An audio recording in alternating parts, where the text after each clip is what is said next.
مرحبا. جبنا لكم واحد الخبر بان هاد كريم عكروف اللي عرض هاد اللباس التقليدي الجزائري بانه دار تصريح صحفي قبل ما يدخل العرض، وقال بانه غادي يعرض القفطان القاضي، ولكن اللي ما عرفوش الجزائريين بان اليونسكو منعاتو من العرض.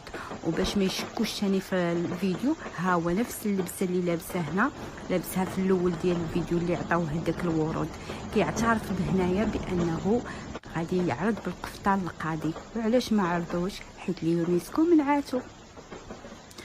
فينا هو قفطان القاضي يا كريم عكروف؟ ياك صرحتي بيه في البدايه ديال العرض ديالك. فينا هو قفطان القاضي؟ اليوم راني حاضر في اليونسكو، هذا شرف ليا، شرف لكل جزائري.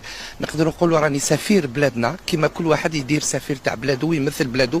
اول مره ندخل اليونسكو، نشكر سفير الجزائر اللي عطاني هذه الفرصه باش نبين التراث تاعنا، ودرت كامل لي توني الجايين باش ما يزعفوش عليا، القبائلي، القسنطيني، الشاوي، القفطان الجزائري، القفطان القاضي. دونك كان حاضر في هذا الحفل، وكان عندنا رساله.